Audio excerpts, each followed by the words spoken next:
আসসালামু আলাইকুম। Adobe Photoshop এর দ্বিতীয় টিউটোরিয়ালে আপনাকে স্বাগতম। সাথে আছি আমি ওবায়দুর রহমান। গত টিউটোরিয়ালে আমরা Adobe Photoshop এর বিভিন্ন টুল সম্পর্কে আলোচনা করেছি, অর্থাৎ Adobe Photoshop এর উইন্ডো সম্পর্কে আমরা পরিচিত হয়েছি। আজকের টিউটোরিয়ালে Adobe Photoshop এর যে মেনু বারের যে অপশনটা আছে তার মধ্যে প্রথম যে অপশন ফাইল, আমরা আজকে ফাইল সম্পর্কে আলোচনা করব। চলুন আমরা শুরু করি। Adobe Photoshop এর ফাইল অপশন যদি আপনি ক্লিক করেন, দেখতে পাবেন যে প্রথম অপশন আছে নিউ। প্রথম অপশন হলো নিউ। আপনি যদি নিউ পাশে একটু লক্ষ্য করেন, এখানে দেখতে পাবেন যে একটা সংক্ষিপ্ত অপশন আছে কন্ট্রোল এন।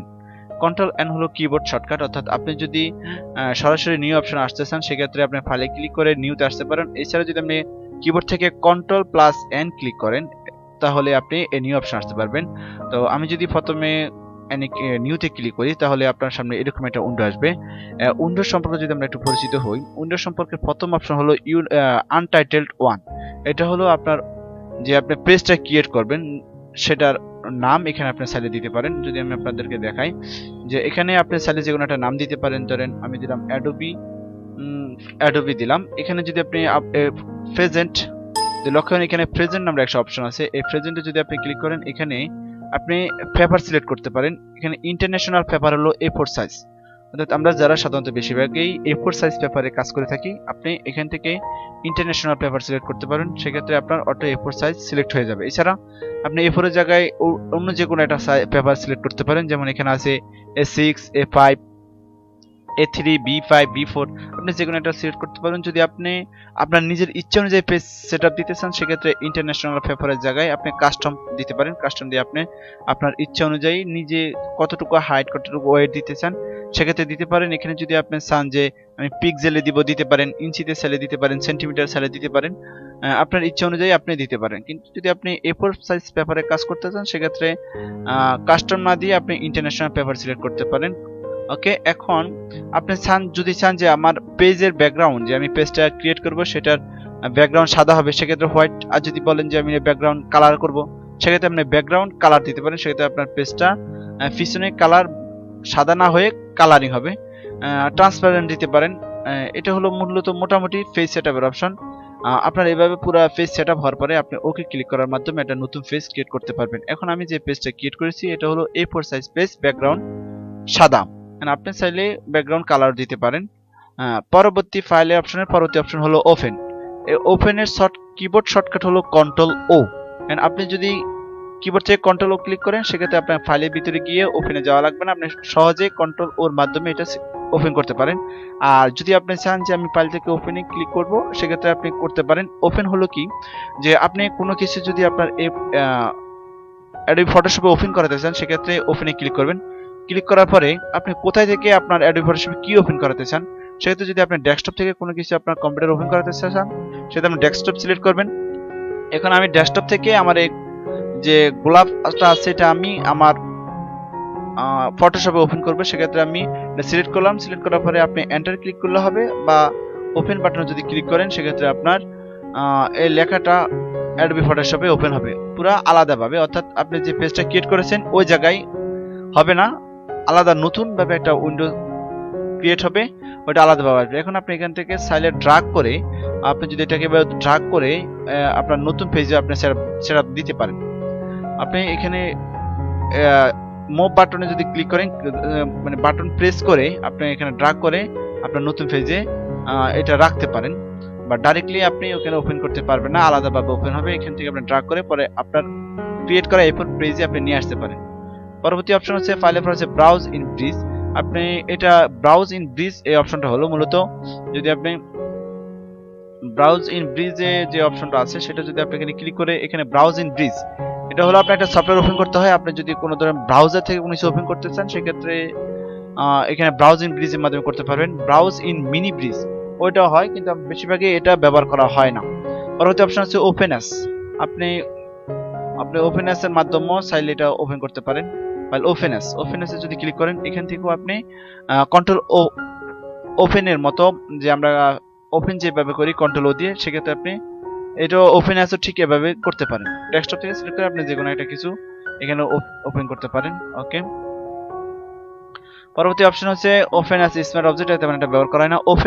ওপেন রিসেন্ট, অর্থাৎ ওপেন রিসেন্ট বলতে বোঝায় আপনি এতক্ষণ পর্যন্ত মানে অ্যাডোবি ফটোশপটা আপনার কম্পিউটারে ওপেন করার পর থেকে আপনি কোন কোনগুলো কাজ করেছেন বা কোন কোন ছবি বা যা যা আপনি কাজ করেছেন এই অপশনগুলো এখানে দেখাবে যে আমি জেড জেড লেখা একটা ছবিতে কাজ করেছি, এসএস লেখা একটা ছবিতে কাজ করেছি, তারপর 912.jpg এটা ছবিতে কাজ করছে। অর্থাৎ রিসেন্টলি আপনি যতগুলা কাজ করেছেন ইত্যাদি বিবরণ এখানে থাকবে। এটা হলো ওপেন রিসেন্ট, অর্থাৎ আপনি কি যে কাজগুলো করেছেন এটার বিবরণী। এখন পরবর্তী অপশন হচ্ছে ক্লোজ।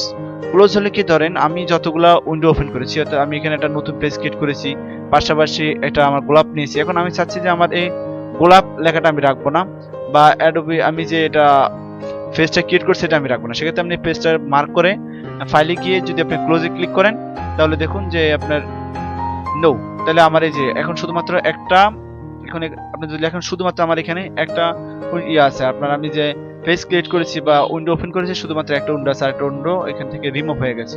সেক্ষেত্রে যদি আপনি ফাইল ক্লোজ অল, এখানে ধরুন আপনি যদি আরো কয়েকটা ওপেন করেন, আমি ওপেন আরো 2-3টা ওপেন যদি করি, ধরেন আমি এটা আবার ওপেন করলাম, এখানে আমার তাহলে দুটো অপশন হলো, একটা হলো গোলাপ আর একটা হলো ছবি, দুইটা। এখন আমি চাচ্ছি যে এটা দুটাই যদি আমি এখন ক্লোজ করতে চাই, সেক্ষেত্রে যদি আমি ক্লোজ অলে দেই দেখবেন যে আমার এখানে কোনো উইন্ডো নাই। আবার এখান থেকে আপনি ওপেন করতে পারেন, আমি ওপেন করলাম, ওকে। এটা হলো মূলত ক্লোজ এবং ক্লোজ অল। ক্লোজ করলে শুধুমাত্র একটা যেটা সিলেক্ট করবেন ওটা ক্লোজ হবে, আর ক্লোজ অল দিলে আপনার এখানে যতগুলো উইন্ডোতে যতগুলো আপনি প্রোগ্রাম ওপেন ছবি বা ইমেজ ওপেন করেছেন তা রিমুভ হয়ে যাবে। তারপর আছে close and go to bridge. এটা যদি আপনি ব্রিজের মাধ্যমে ব্রাউজিং ব্রিজ দিয়ে কোনো কিছু ওপেন করেন, সেক্ষেত্রে ওইটা ওপেন কাটার জন্য এই ক্লোজ অ্যান্ড ব্রিজ ব্যবহার করা হয়। পরবর্তী অপশন আছে সেভ এবং সেভ এস। সেভ হলো কি, ধরেন আপনি এখানে সেভটা হাইড করা আছে, অর্থাৎ আপনি যদি ছবিটারে ডাইরেক্টলি সেভ করতে চান সেক্ষেত্রে কন্ট্রোল এস ব্যবহার করতে পারেন, কন্ট্রোল এস ব্যবহার করে আপনি সেভ করতে পারেন। বা সেভ এস, সেভ এসটা হলো মূলত কি, ধরেন আপনি এখানে কিবোর্ডের শর্টকাট হলো shift plus control plus S, অর্থাৎ আপনি যদি shift plus control plus S click করেন বা এখানে সেভ এসে ক্লিক করেন, এক্ষেত্রে আপনার সুবিধা কি আপনি আপনার ইচ্ছা অনুযায়ী এটা সেভ করতে পারেন। অর্থাৎ যদি আপনি সেভে ডাইরেক্ট দেন তাহলে অটো আপনার ছবিটা সেভ হয়ে যাবে, যদি সেভ এসে দেন সেক্ষেত্রে আপনার এরকম উইন্ডো ওপেন হবে। আপনি কোথায় সেভ করতে চান, আমি ডেস্কটপে সেভ করতে চাই, নাম চেঞ্জ করে সেভ করতে চাই, এখানে ইসমাইল আছে, আমি এখানে চাইলে মামুন দিতে পারি, মামুন, বা নাম চেঞ্জ করে আপনার ইচ্ছা অনুযায়ী চেঞ্জ করতে পারেন। এটা 2, এখন আমি ডেস্কটপে মামুন 2 নামে সেভ করছি, দেখেন কি হয়। আমি সেভ করলাম, ওকে। এখন আমি যদি আপনাদেরকে দেখাই ডেস্কটপে যদি যাই, এখানে আপনি একটা যদি লক্ষ্য করেন যে ডেস্কটপে আমার দুইটা পেজ ক্রিয়েট হয়েছে, দুইটা ছবি হয়েছে। এটা হলো কি ইসমাইল নামে, এটা তো আমার মেইন পিক। পরবর্তীতে আমি আরেকটা সেভ অ্যাজ করছি, সেটা হলো mamun2.jpg। এটা হলো মূলত সেভ অ্যাজ এর মাধ্যমে আমি করেছি। পরে আপনার সেভ অ্যাজ এর পরবর্তী অপশন হলো সেকেন্ড, ওটা তেমন একটা ব্যবহার করা হয় না, সেভ ফর ওয়েব। অর্থাৎ আপনি যদি ওয়েব ব্রাউজারের জন্য কোনো কিছু সেভ করতে চান সেক্ষেত্রে আপনি সেভ ফর ওয়েবের মাধ্যমে আপনি সেভ করতে পারেন, সেভ ফর ওয়েবের মাধ্যমে আপনি করতে পারেন। এছাড়া আছে রিভার্ট শব্দটা হচ্ছে রিভার্ট, অর্থাৎ রিভার্ট বলতে ধরেন আপনি আমি যদি রিভার্টটা হলো এরকম যে আমি এখানে যদি এখানে যে একটা লেখা টানতাম, আমি এটা রিমুভ করব, সেক্ষেত্রে যদি আমি ফাইলে যা রিভার্টে ক্লিক করি, দেখুন আমি যা এখানে আমার পিকচারের মধ্যে আমি যা যা কাজ করেছি বা যতগুলো আঁকলাম আমি এভাবে এটা দিলাম, এখানে ক্রস করলাম। এখন আমি এটা রিমুভ করতে চাই, সেক্ষেত্রে ফাইলে গিয়ে যদি আমি রিভার্টে দেই তাহলে আমার ছবিটা ঠিক আগে যেরকম ছিল, কোনো দাগ ছাড়া বা কোনো মার্জিন ছাড়া মার্ক ছাড়া ঠিক ওই রকমই হয়ে যাবে। এটা হলো মূলত রিভার্টের ব্যবহার। এখন রিভার্ট আনহাইড আছে, মানে হাইড করা আছে, কারণ আমার এখানে কোনো রকমে আমি অন্য কোনো কাজ করি না বিধায় এটা হাইড করা আছে। যে প্লেসটা হলো কি সেভের মতোই, আপনি যদি আপনার এখানে ওই যে আপনার ছবিটা যদি প্লেস করতে চান বা সেভ করতে চান সেক্ষেত্রে প্লেস করতে পারেন। পরবর্তী অপশন হচ্ছে ইনপুট হলো কি, অর্থাৎ আপনি চাচ্ছেন যে আপনার ফটোশপে কোনো কিছু ডাইরেক্ট নিয়ে আসবেন, অর্থাৎ ইনপুট করবেন, অর্থাৎ আপনার কম্পিউটারে নাই বাইরে থেকে নিয়ে আসবেন, সেক্ষেত্রে এখানে আপনার চাইলে স্ক্যানার থেকে আনতে পারেন ইনপুটের মাধ্যমে। ইনপুটে যদি ক্লিক করেন, ইনপুটে ক্লিক করার পরে আপনার এখানে আপনার প্রিন্টারটা যদি আপনি সিলেক্ট করে দেন, সেক্ষেত্রে আপনি প্রিন্টারে যদি কোনো কিছু স্ক্যানিং করে এখানে নিয়ে আসতেছেন, সেক্ষেত্রে ইনপুট হয়ে বা স্ক্যানিং হয়ে আপনার এই ফটোশপে এখানে চলে আসবে আপনার যে ডকুমেন্ট আপনি ফটোশপে ওপেন করতে চান। যদি আপনি যে কোনো একটা ফটো যদি আপনার স্ক্যানার থেকে আনতে চান, সেখানে এখানে স্ক্যানারকে অবশ্যই সেটআপ দিয়ে নিতে হবে, নিলে তাহলে সরাসরি আপনি প্রিন্টার থেকে এখানে ইনপুট করতে পারবেন। পরবর্তী অপশন হচ্ছে এক্সপোর্ট, অর্থাৎ আপনি যদি আপনার যে লেখা টাইপ করেছেন বা ছবিটা যদি আপনি পার্ট টু ইলাস্ট্রেটর জুম প্লাই আপনি যদি অন্য জায়গায় কোনো জায়গায় পার্ট টু ইলাস্ট্রেটরের জন্য যদি আপনি পাথ করতে চান সেক্ষেত্রে আপনি এক্সপোর্ট করতে পারেন। পরবর্তী অপশন হচ্ছে অটোমেটেড, এটা ব্যবহার করা হয় না, স্ক্রিপ্টও ব্যবহার করা হয় না। ফাইল ইনফরমেশন, যে আপনি ছবিটা কাজ করেছেন এটার বিস্তারিত এই ফাইল ইনফরমেশনের মাধ্যমে জানতে পারবেন। সবচেয়ে ইম্পর্টেন্ট যে অপশনটা আছে সেটা হলো এখানে আপনি যদি একটু লক্ষ্য করেন যে আমার প্রিন্টের অপশনটা হলো ইম্পর্টেন্ট। প্রিন্টের অপশনটা আমি আপনার যদি দেখাই, আমি ক্লোজ করে দিই। আপনি ফাইল থেকে ক্লিক করে প্রিন্ট বা প্রিন্টের শর্টকাট হলো কন্ট্রোল পি। এই প্রিন্টটা হলো মেন, অর্থাৎ আমি যদি চাচ্ছি যে আমার এই ছবিটা আমি প্রিন্ট করবো সেক্ষেত্রে আপনি প্রিন্টে ক্লিক করতে পারেন। ওকে, প্রিন্টে ক্লিক করার পরে আপনার পেজ চলে আসবে। এখন আপনি চাইলে আপনার এটারে আপনার ইচ্ছা অনুযায়ী যে কোনো জায়গায় নিয়ে, এটা আপনার A4 পেজ সিলেক্ট করা আছে, আপনি আপনার ইচ্ছা অনুযায়ী যদি ড্রাগ করে পুরো পেজে আপনার ছবিটা প্রিন্ট করতে পারেন, আপনার ইচ্ছা অনুযায়ী প্রিন্ট করতে পারবেন।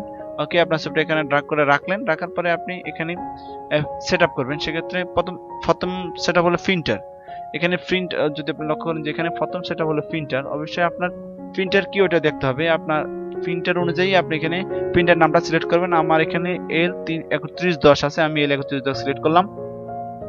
পরবর্তী অপশন হচ্ছে কপি 1 কপিস। এখানে আপনি কত কপি প্রিন্ট করতে চাচ্ছেন, 1 কপি 2 কপি যা মন চায় আপনি এখানে দিতে পারেন। পরবর্তী লেআউটে যদি আপনি ক্লিক করেন, এখানে একটা হচ্ছে পোর্টাল আর হচ্ছে ল্যান্ডস্কেপ, অর্থাৎ যদি আপনি লম্বালম্বি ভাবে এইভাবে যদি প্রিন্ট করতে চান সেক্ষেত্রে হচ্ছে পোর্টাল, আর আপনি যদি এভাবে প্রিন্ট না করে বা আড়াআড়ি ভাবে বা চড়া ভাবে প্রিন্ট করতে চান সেক্ষেত্রে আপনাকে অবশ্যই ল্যান্ডস্কেপ দেওয়া লাগবে। ল্যান্ডস্কেপ দিলে আপনার ওটা ওইভাবে প্রিন্ট হয়ে যাবে। পরবর্তী অপশন হচ্ছে প্রিন্টার ম্যানেজ কালার। আপনি কোন ধরনের কালার, যদি প্রিন্টারে যে কালার সেটআপ আছে ওইটা দিবেন নাকি ফটোশপ ম্যানেজ কালার দিবেন, আপনি আপনার ইচ্ছা অনুযায়ী একটা দিতে পারেন। পরবর্তী অপশন হলো পজিশন এন্ড সাইজ। আপনি এখানে পজিশন করে নিতে পারেন যে আপনি কতটুকু হাইট দিবেন, কতটুকু উইডথ দিবেন, স্কেল কতটুকু দিবেন। আর পরবর্তী যদি আপনি চান যে আমার ছবিটা স্কেল টু প্রিন্ট মিডিয়া, অর্থাৎ আমরা হচ্ছে লক্ষ্য করি যে এটা হলো একটা মেইন জিনিস যে আমরা অনেকে স্কেল টু প্রিন্ট মিডিয়া দিতে ভুলে যায় বা স্কেল টু প্রিন্ট মিডিয়া ব্যবহার করি না। স্কেল টু প্রিন্ট মিডিয়া ব্যবহার না করলে কি অসুবিধা হয় যে মাঝে মাঝে আমরা দেখি যে আমরা ছবি সেটআপ দিই ঠিকই কিন্তু ছবি কেটে যায়, অর্থাৎ পাশে কেটে যায়, উপর দিয়ে কেটে যায়, আমাদের সমস্যা হয়। সেক্ষেত্রে আপনাকে অবশ্যই স্কেল টু প্রিন্ট মিডিয়া দিয়ে রাখবেন। সেক্ষেত্রে চারিপাশ থেকে আপনার একটা গ্যাপ নিয়ে পরে আপনার ছবিটা প্রিন্ট হবে। পরবর্তী আপনার প্রিন্ট সিলেক্ট এরিয়া, এখানে আপনি প্রিন্টের এরিয়া সিলেক্ট করতে পারেন, না করলেও চলে।